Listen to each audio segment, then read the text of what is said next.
মার্কিন নির্বাচনী ব্যবস্থা নিয়ে দীর্ঘদিন ধরেই প্রশ্ন তুলে আসছেন ডোনাল্ড ট্রাম্প। তার অভিযোগ ২০২০ সালের নির্বাচনে ব্যাপক জালিয়াতি করে জিতেছিলেন ডেমোক্র্যাট প্রার্থী জো বাইডেন। ওই নির্বাচনে ভুয়া ভোট পড়ার দাবিও করে আসছেন ট্রাম্প ও তার মিত্ররা।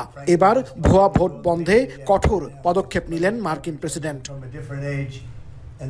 মঙ্গলবার নির্বাচন সংক্রান্ত একটি নির্বাহী আদেশে সই করেছেন প্রেসিডেন্ট ট্রাম্প। এতে ভোটারদের ভোট দিতে নাগরিকত্বের প্রমাণ দেওয়ার বিধান রাখা হয়েছে। এজন্য ভোট কেন্দ্রে জন্ম নিবন্ধন, নাগরিকত্বের সার্টিফিকেট কিংবা পাসপোর্ট যে কোনো একটি দেখাতে হবে। নির্বাহী আদেশে সই করার সময় হোয়াইট হাউসে ট্রাম্প বলেন, ভুয়া ভোট আর খারাপ নির্বাচনের দিন শেষ হয়েছে। অসুস্থ পরিবেশ থেকে উত্তরণের এখনই সময়।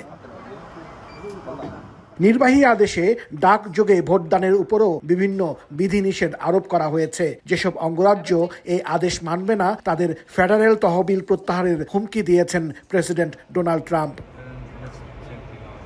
পরিসংখ্যান অনুযায়ী যুক্তরাষ্ট্রের ৩৪ কোটি জনসংখ্যার মধ্যে ১৪ কোটি ৬০ লাখের পাসপোর্ট নেই। এক গবেষণায় দেখা গেছে ৯% মার্কিন নাগরিক যারা ভোট দেওয়ার যোগ্য, অর্থাৎ ২ কোটি ১৩ লাখ মানুষের নাগরিকত্ব প্রমাণের কোনো নথি নেই। ভোটাধিকার নিয়ে কাজ করা বিভিন্ন প্রতিষ্ঠানের দাবি, প্রেসিডেন্টের নির্বাহী আদেশের ফলে পাসপোর্ট বা অন্যান্য নথি না থাকা ব্যক্তিরা ভোটাধিকার হারাবেন।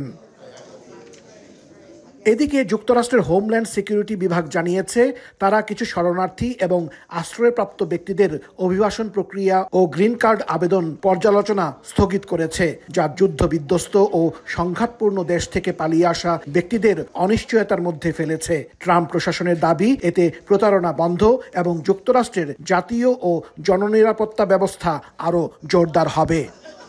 হাসানুজ্জামান সাকি, সময় সংবাদ, যুক্তরাষ্ট্র।